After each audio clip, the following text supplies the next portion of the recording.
Okay, maybe I will have to start.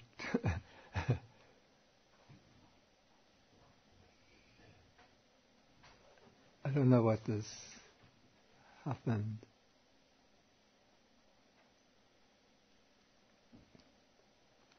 Anyway, we'll begin reviewing.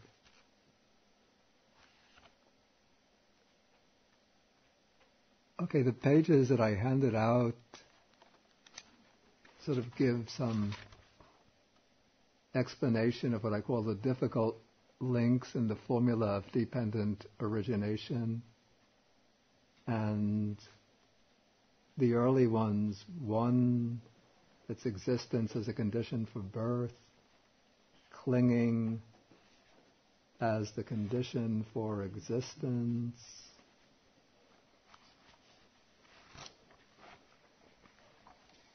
and namarupa as the condition for the 6 sense bases. Those I had already discussed.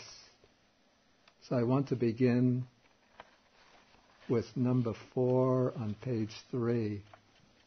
This I already dealt with, I think, rather quickly last week. So I just want to go back and review it, deal with it a little more slowly.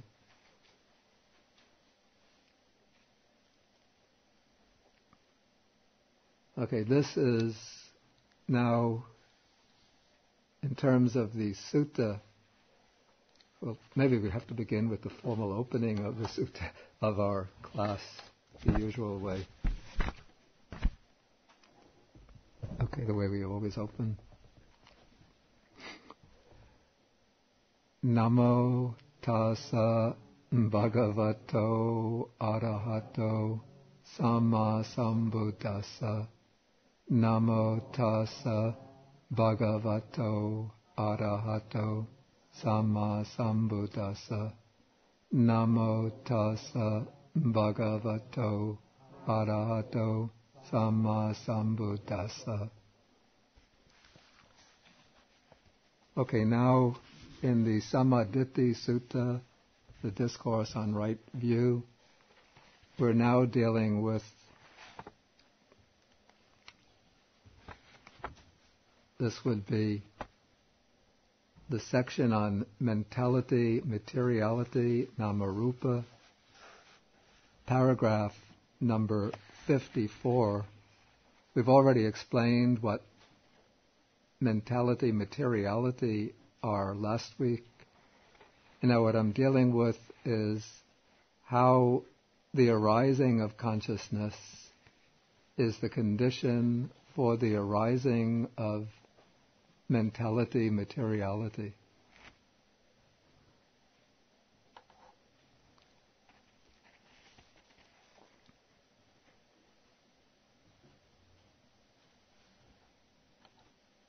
Okay, and I dealt with this from 2 perspectives.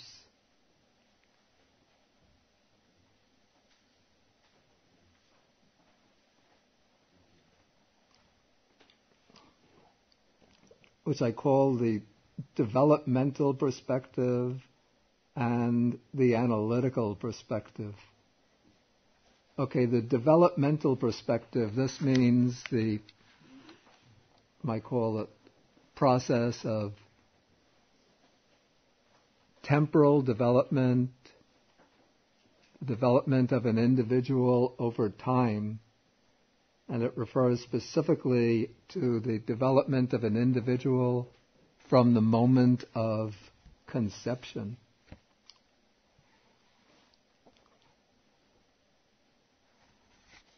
And so,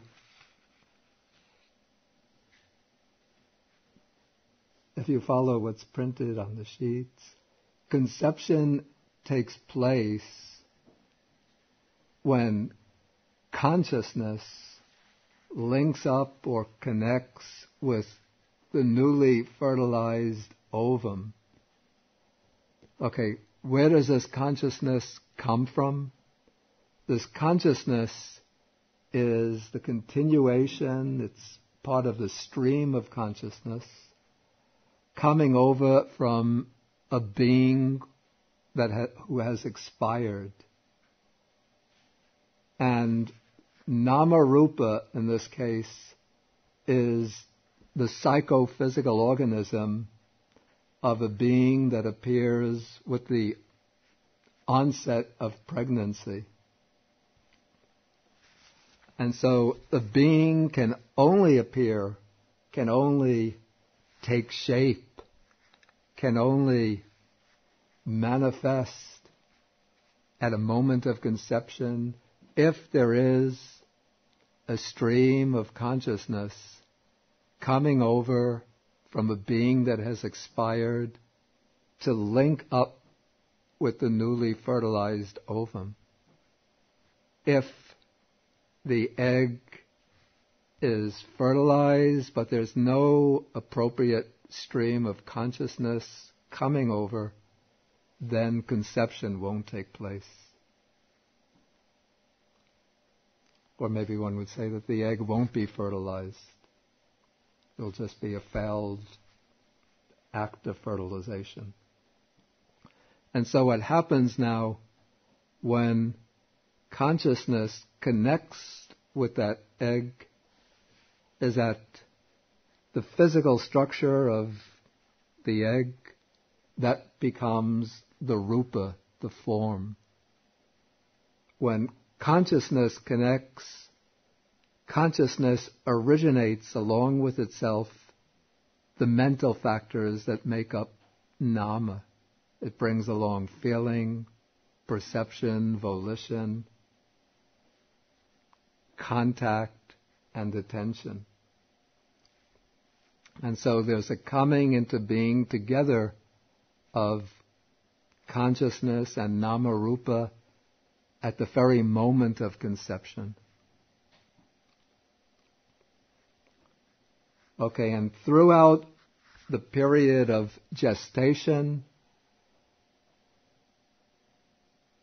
nama rupa, that is the psychophysical organism, can continue to develop only so long as consciousness continues within the mother's womb.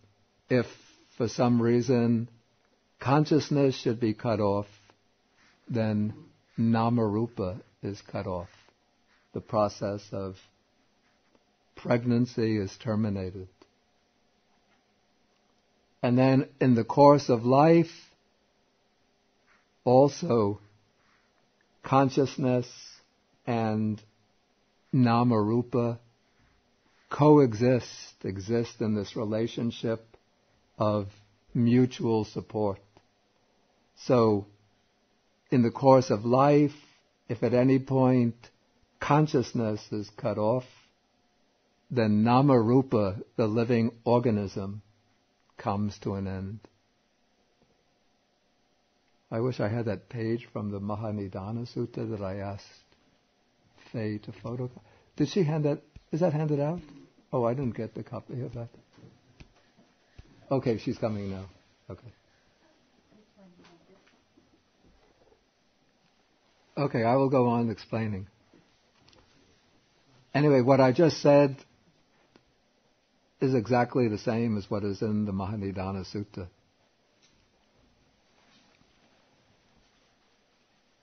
Okay, now there's another way to look at this relationship of consciousness as a condition for nama rupa. This is what I call the analytical perspective. And I think this becomes relevant from the fact that in the section on consciousness that we haven't yet come to, but there's a definition. What is consciousness? And here it said that there are these 6 classes of consciousness. So we have eye consciousness, ear consciousness, nose consciousness, tongue consciousness, body consciousness, mind consciousness.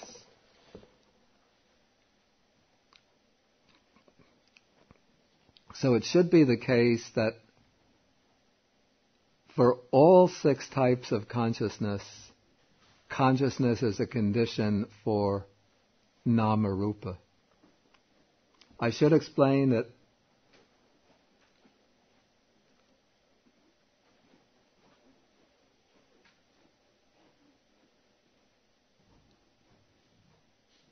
okay, now you can sit down. Mission accomplished.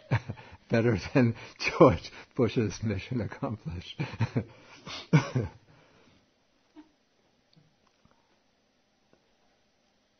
The consciousness that is said to link up with a newly fertilized ovum and that continues in the womb, that provides the base for the development of nama-rupa, that kind of consciousness is only a type of mano-vijnana. It's a type of mind consciousness, but it's quite a different type of mind consciousness from the type of mind consciousness that actively knows objects.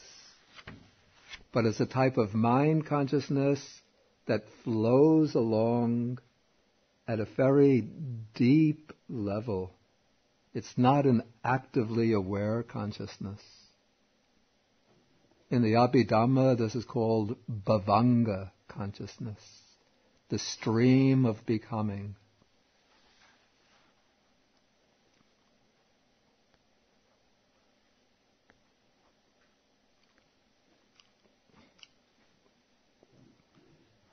Okay, but here on any occasion of experience, whenever there's any knowing of an object, consciousness is a condition for nama-rupa. Okay, how is this the case? Okay, consciousness is a condition for nama insofar as the 5 factors of nama, that is, feeling, perception, volition,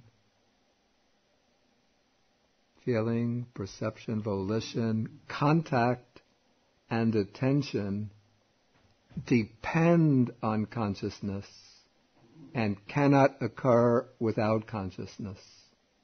If there's no consciousness, there cannot be any feeling, no perception, no volition, no contact, no attention. And consciousness is, I should say, it is a condition for rupa, not a function. It is a condition for rupa because the form of this body only functions as a body, that is, the material form of this body only functions as a body when there is some type of consciousness. That is, even when we are in sleep or in a deep meditative absorption, there is consciousness. Even when a person is in a faint or in a coma, one would have to say that there is a consciousness, though it's a consciousness which is not aware of the external world. It's only when a person is dead that the consciousness is cut off. But then the body is there, of course. But the body, we can say it's still rupa, but it's not rupa as part of nama-rupa. Is this making sense? Does anybody not understand this?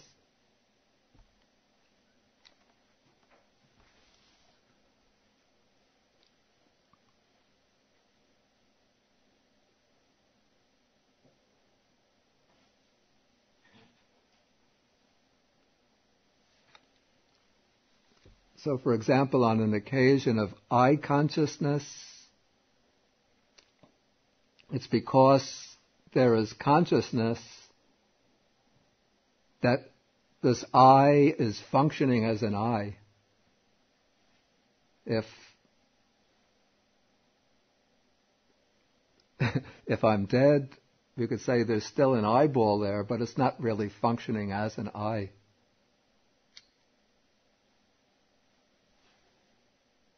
when there's an occasion of ear consciousness, then the ear is functioning as an ear. The ear base is functioning as an ear. So it's consciousness which enables the sense faculties to function as sense faculties. So in this way we can say consciousness is a condition for rupa.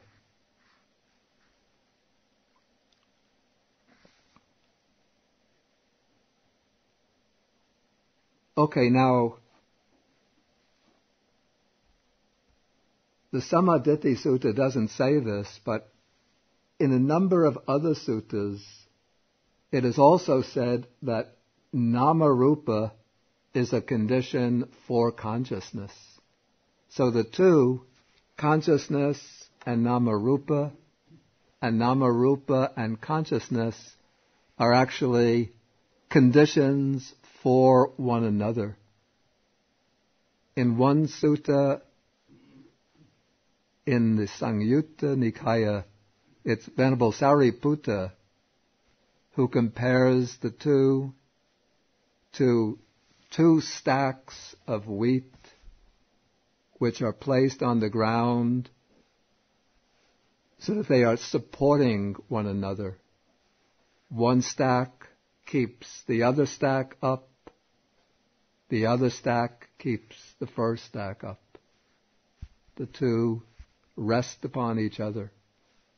And so nama-rupa conditions consciousness, consciousness conditions nama-rupa. And so the way this works, this also works from these two perspectives. Okay, looking at them first from the developmental perspective. In order for consciousness to initiate or begin the new life, it has to get a footing in nama-rupa. Here we see this in the Great Discourse on Causation, paragraph 22. If consciousness were not to get a footing in nama-rupa, mentality, materiality, would an origination of the mass of suffering, of future birth, aging, and death be discerned? Certainly not. So what this means, in the case of a human life, consciousness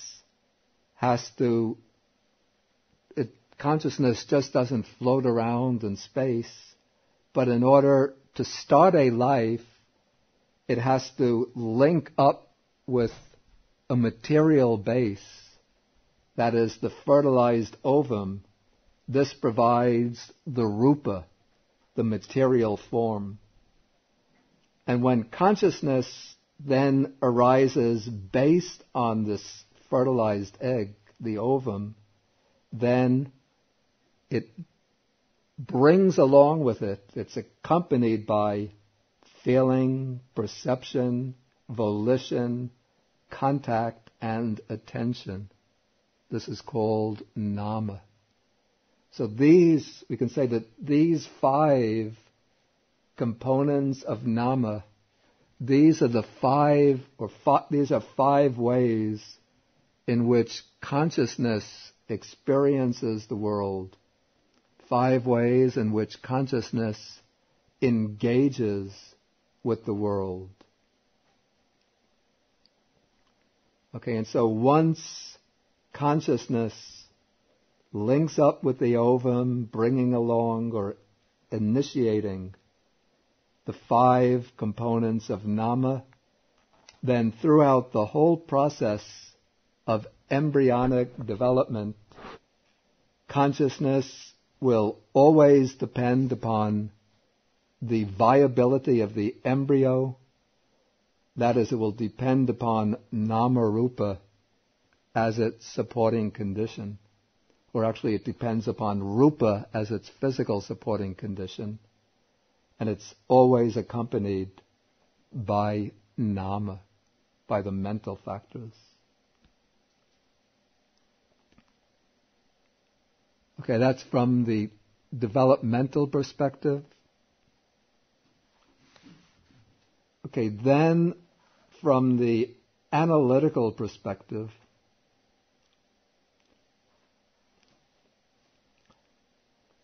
again, this is almost what I discussed under consciousness. On any occasion of experience, consciousness depends on nama rupa. Okay, in human life, consciousness arises based on the physical body and on the physical body, on a particular sense faculty, on the nervous system and the brain, all of which are material or rupa. And consciousness is always accompanied by the mental factors, that is feeling, perception, volition, contact, and attention. That is nama. So, on an occasion of seeing a form, visual experience, consciousness arises. Of course, it requires the whole body, but it is based particularly on the eye faculty. And then the whole nervous system connected with the eye faculty. On the occasion of hearing a sound, consciousness is based particularly upon the ear base and the whole nervous system connected with the process of hearing.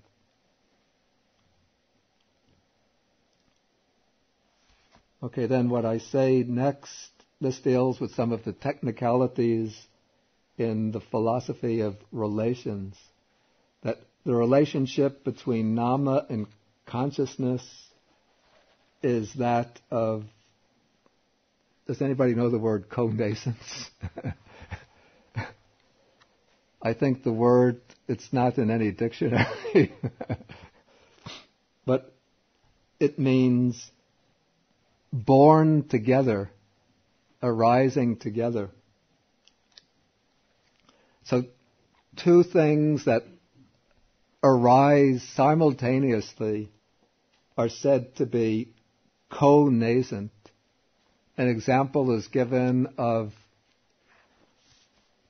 lighting a match, then the light of the match or the light of the fire and the heat of the fire arise simultaneously.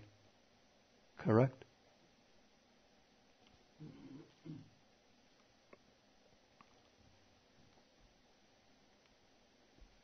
Okay, but the relationship between this, don't be too worried about this. The relationship between nama and consciousness, it's not only that of things that are arising at the same time, but also mutuality, which means that each produces the other.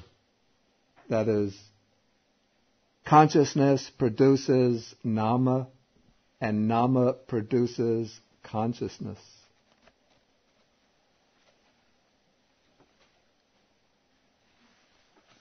In the case of rupa and consciousness, the relationships are somewhat more complex. But anyway, it's enough to say that consciousness and rupa are interdependent.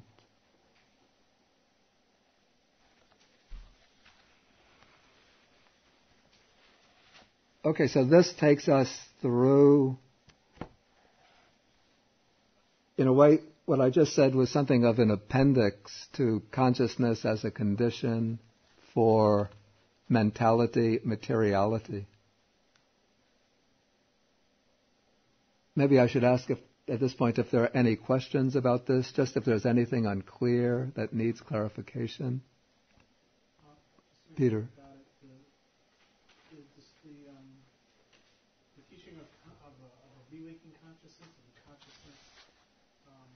The idea of consciousness as a condition for the the idea of consciousness as an essential factor for initiating the new existence, that comes from the suttas.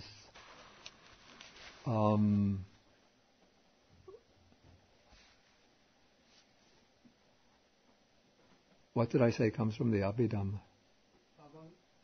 The term bhavanga is an Abhidhamma term. Yeah. But the concept of consciousness as an essential condition for the new existence to begin, that you can see it's right here in the Mahanidana Sutta. That if consciousness, in paragraph 21, if consciousness were not to descend into the mother's womb, would nama rupa, mentality, materiality, take shape in the womb? Certainly not. Yeah, and this is too far off topic, we can skip it, but I know you mentioned in the past that consciousness is conditioned by the last consciousness in the dying body. That is an Abhidhamma idea, yeah, which I don't think it's necessary to accept that in its entirety to be in accordance with the sutta teaching.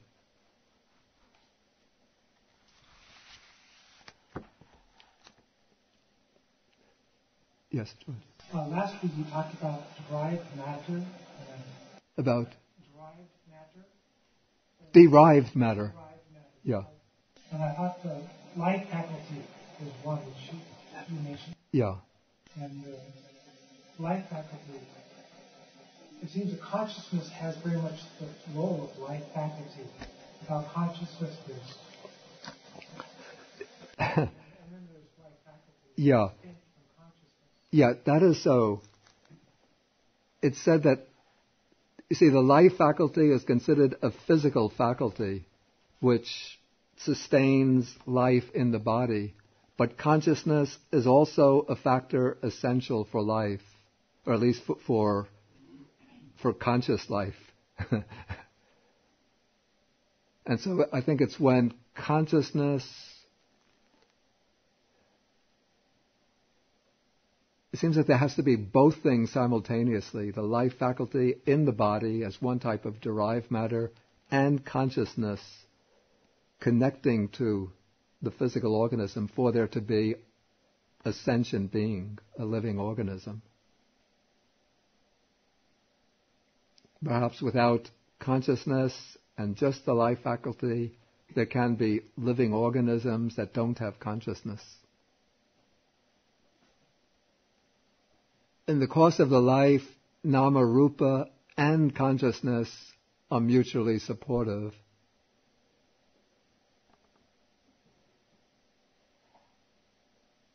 When when the body dies, okay, then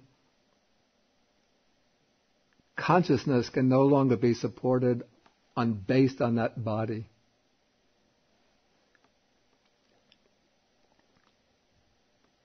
What happens after that? Here there's some difference in views in the different schools. Some say instantaneous rebirth. Some say that there's an interval. But in any case, consciousness will have to be supported by nama rupa. So suppose that there's an intermediate state, so consciousness will have to be supported in that intermediate state by a subtle type of nama rupa until it finds a suitable condition, say within the human realm, to come back into a human, to connect again and to initiate another human life. It seems to me, then it's almost like the soul just goes from the body and finds another body or something like that. And it seems to me that is the same view like the Sati's pernicious view. Superficially, it might seem that way, but the consciousness is not, it's a consciousness which never remains as the same entity. The consciousness is always changing. It's a consciousness which is always becoming. It's always arising. Looked at from a sort of angle of deep insight, it's a consciousness which is always arising and passing away from one moment to the next. But it always arises the next moment, continuing in an unbroken succession.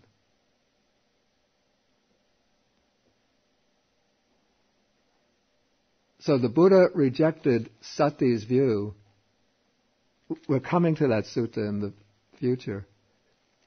But what the Buddha rejected in Sati's view was the idea that it is the same consciousness which goes from one life to the next. A consciousness that remains identical as an identical entity. But then Buddha, actually the example is, he always uses the sense separately when they meet together, consciousness arises. Yeah. After we using this one word, It's a good point, but I don't want to... I'm just really asking if there are any things unclear in what I said. I don't want to get into arguments and debates about this now, because I want to go on and try to finish the sutta.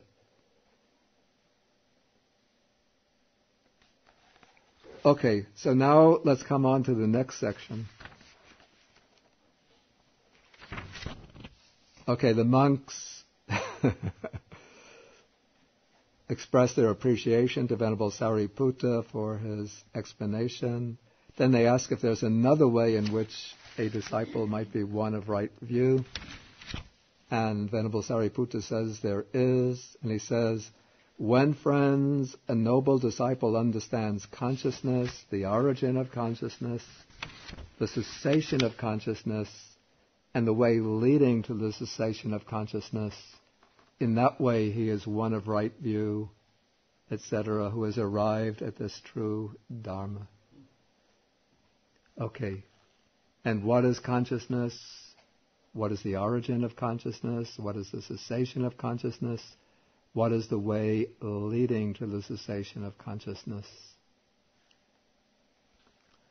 Okay, there are these 6 classes of consciousness: eye consciousness, ear consciousness, nose consciousness, tongue consciousness, body consciousness, mind consciousness. Then, with the arising of formations, now I would translate this volitional formations, sankhara. There is the arising of consciousness, and with the cessation of formations, of volitional formations, there is the cessation of consciousness. The way leading to the cessation of consciousness is just this Noble Eightfold Path that is right view to right concentration.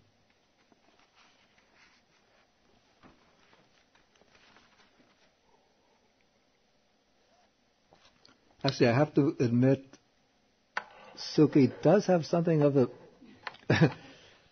a point that could well be troublesome, and it's not an easy point to get problem to get around. And now I face that problem here. That there are these 6 classes of consciousness.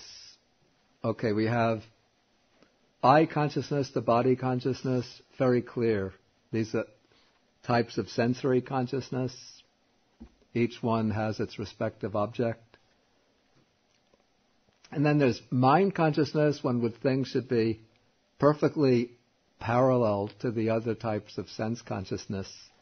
It should be the type of consciousness that simply knows its own internal objects. You know, it has its objects called dhammas, mental objects, ideas, images, abstract ideas, things that are non-sensory.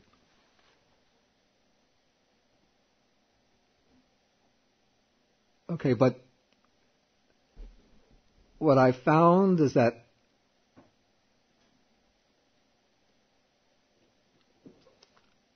the suttas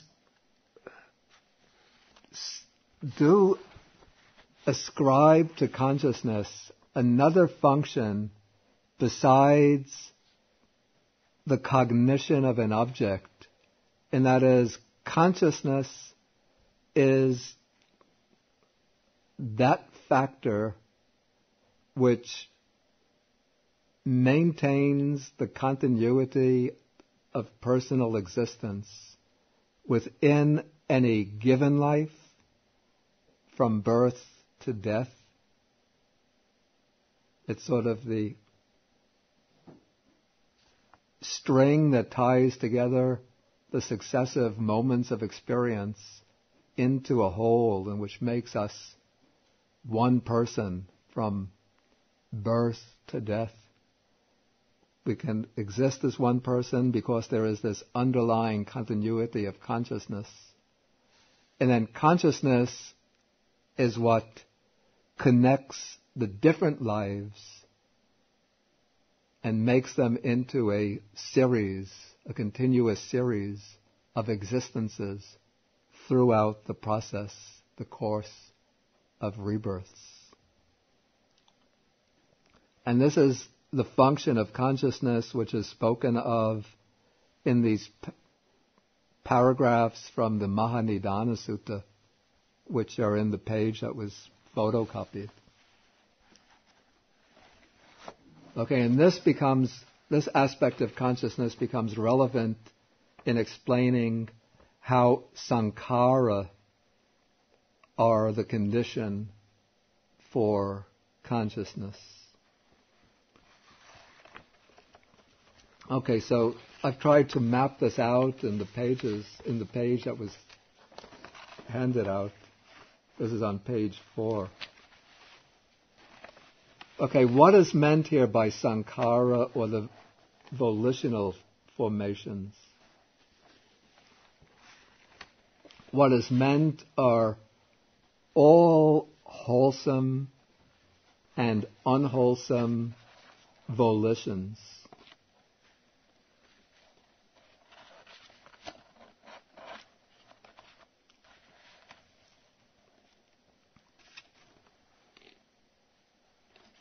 Or rather, all unwholesome and mundane wholesome volitions. It doesn't include the wholesome supramundane volitions, the world-transcending volitions. Okay. Now, during the course of life, we can say that the sankhara, that is, the volitions, are an immediate condition for all karmically active states of consciousness. That is, all states of consciousness that create karma are accompanied by a volition, either unwholesome or a mundane wholesome volition.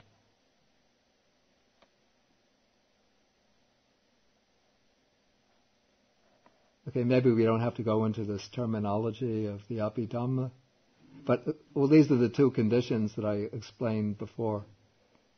The sankhara, it's a co-nascent condition, since the sankhara and the act of consciousness arise together. They're born together at the same moment, like twins. And they're a mutuality condition, since each gives power to the other, each conditions the other. Is that clear?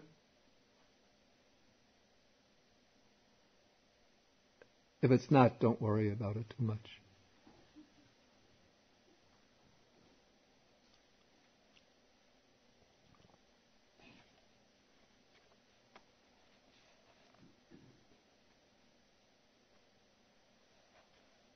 Okay, then what happens at death?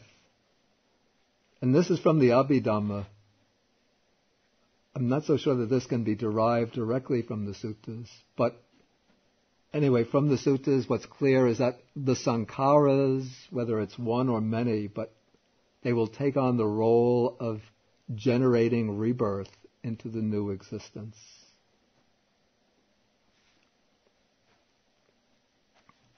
So the sankharas will take on the role of generating rebirth into the new existence. And it, either one sankhara or it could be a combination of sankharas, do so by serving as a condition for the rebirth consciousness.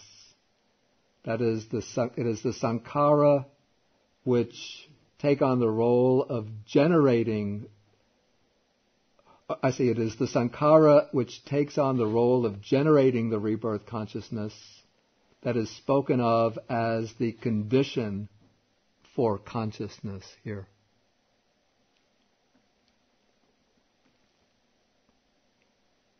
These are particular technical terms from the Abhidhamma. We don't have to go into them.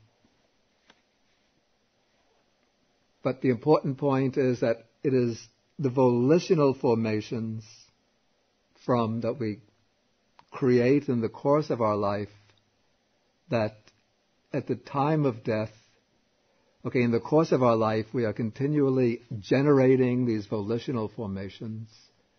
And during the life, these volitional formations are occurring along with consciousness. And we can say that they are fertilizing consciousness. Now at death, these volitional formations become especially active, and that now they're seeking the opportunity to produce their results. And so there could even be a competition between different volitions, different karmas that we've created in the course of our life, to see which karma is going to take on that role of generating the rebirth. And so it could be whether it's one particular karma or whether a combination of karmas working together, that I don't know. But these volitional formations will propel or drive consciousness through the death process and onward into the new existence, and bring about a re-arising of consciousness in a form that is appropriate for the karmic tendencies of that being who has just passed away. So in this way, one says the sankharas are a condition for consciousness.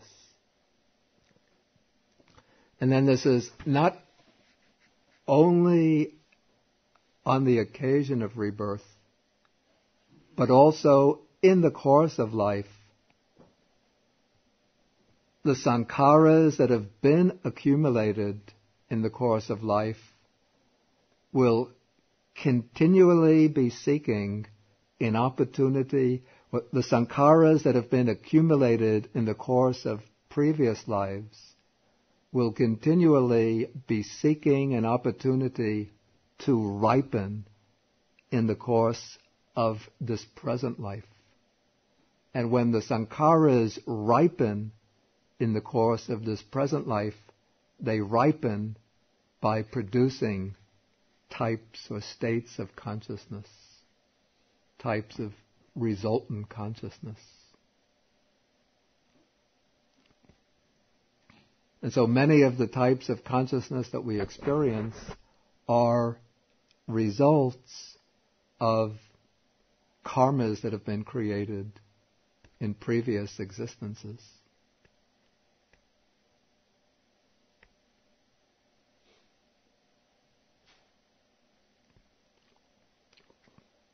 And the way this happens generally is that external conditions are, in a sense, reflections, to some extent, of our previous karmas. And those external conditions give the opportunity for these karmas to ripen by creating circumstances for us that will bring up states of consciousness that are the ripenings or results, the vipakkas, of previous volitions, previous karmas. To give some concrete examples, if somebody has done some unwholesome karma, say, inflicting a lot of pain or suffering on others by beating them, hitting them,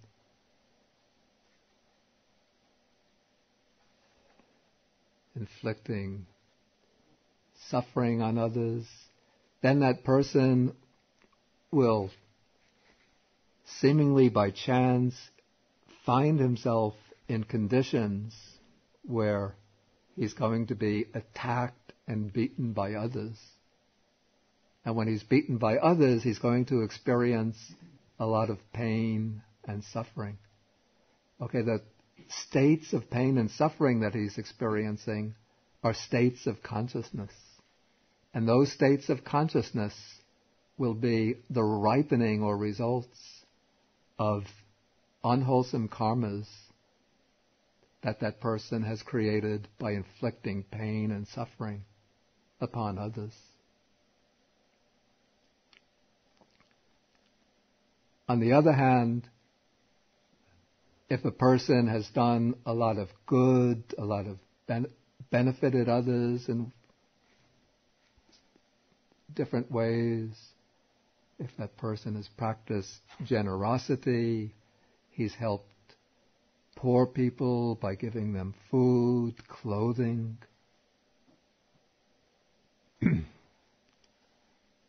help them in times of distress, poverty, and so on, then that person is creating wholesome karma, generating wholesome volitional formations. Okay, so those volitional formations will, in a sense, remain stored up in the deep stream of consciousness. And in some future life, those volitional formations are going to ripen by bringing that person into contact with good circumstances, good conditions, so that person will be living, say, in fairly comfortable circumstances. Other people will be friendly and helpful to that person. Okay, there'll be the ripening of states of consciousness which experience ease, comfort, good fortune. Things will generally work out well for that person. When that person needs some, we call lucky break, just the right conditions will materialize and the person will seemingly have a lucky break that will help them. This is coming about through the ripening of past wholesome karmic accumulations, meeting with the right conditions, bringing these good, these pleasant states of consciousness into being, happy states of consciousness.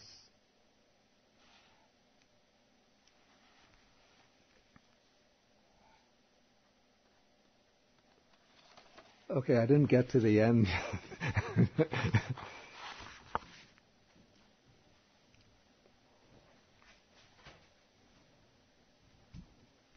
Next time, definitely, we'll get to the end.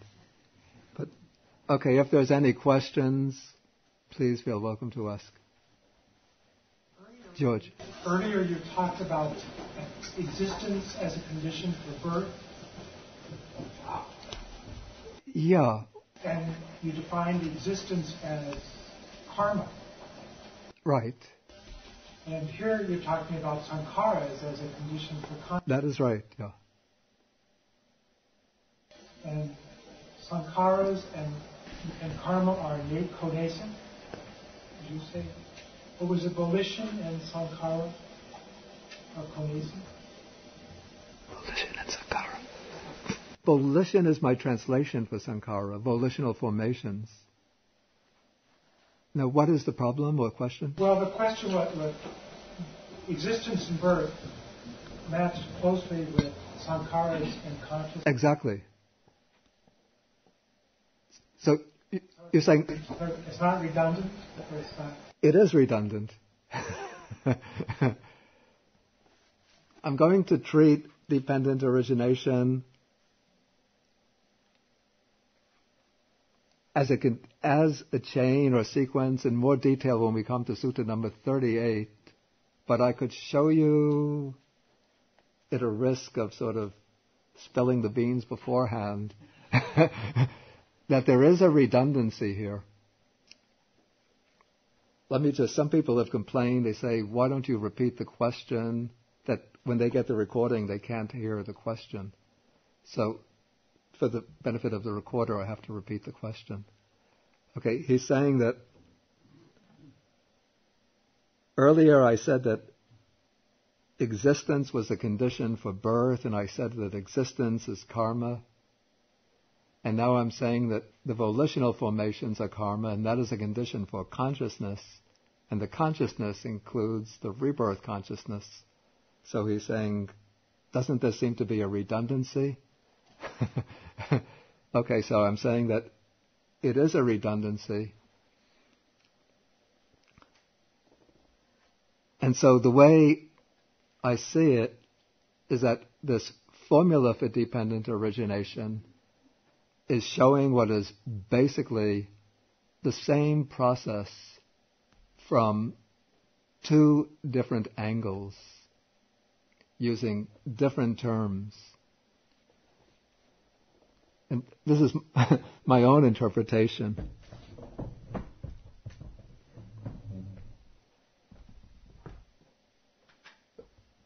We didn't get to ignorance yet, so...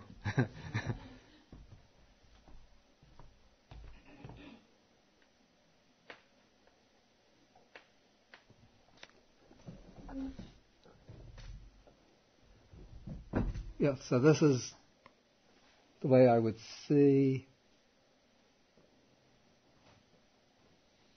the sequence of dependent origination, that it's basically two different you could take the two segments out of it, which show basically the same process from two different angles. One angle, we say, puts more stress on the cognitive aspect, the aspect of knowledge, but in this case, non-knowledge, not knowing. That is, ignorance leads to the volitional formations. The volitional formations bring about consciousness, then consciousness brings about nama rupa, name and form.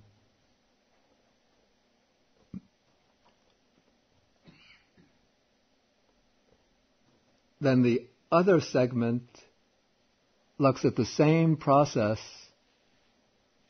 but giving more emphasis to, you might call, the emotional or the volitional aspect of it.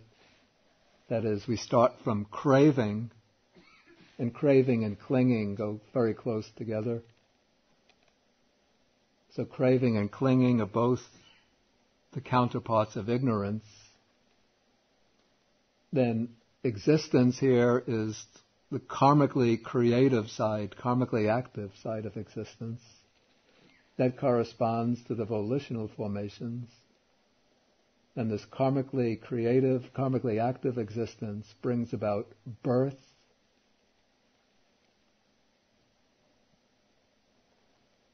and then birth brings aging and death.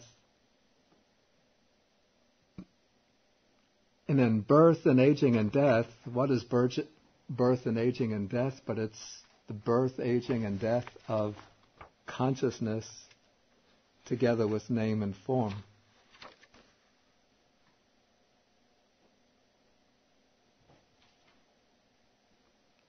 Okay, and then to unite these two segments into one continuous series,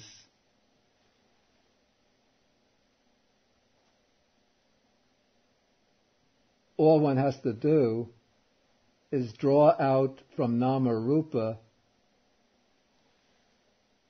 those factors that will become the conditions for craving. Or one could work back from craving to nama rupa. What is the condition for craving? Feeling. What is the condition for feeling? Contact. What is the condition for contact? The 6 sense bases. And what is the condition for the 6 sense bases? Name and form.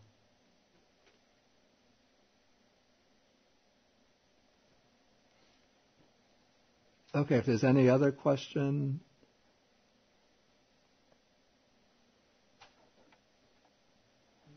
Yeah. You mentioned simile consciousness depends on nama and rupa. Yeah. About the stalks. Yeah. And is it 2 things or 3 things that it is the consciousness, nama, rupa, 3 things differently? Because in the simile it is this 3, then it stands. In the simile it's actually 2. The simile it's 2. Nama rupa are treated together as 1. Yeah. Take another look at that sutta, you'll see. Okay, I think we have to stop now. Okay, we stop. We end with the sharing of the merits.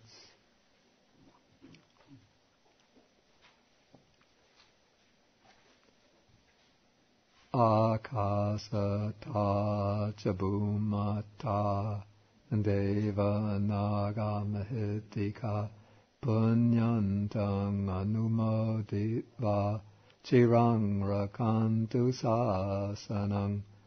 Akasata chabumata deva nagamahitika punyantang anumoditva chirang rakantu desanang. Akasata chabumata deva nagamahitika punyantang anumoditva chirang rakantu mang parang.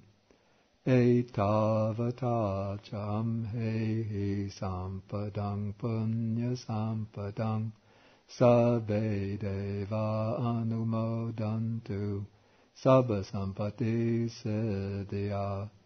Etavata cham hehi sampadang punya sampadang sabbe bhutanumodamtu sabba sampati siddhya. Etavata cham hehi sampadang punya sampadang sabbe satta anumodamtu sabba sampati siddhya. Siddhya. Siddhya. Siddhya. Siddhya. Siddhya.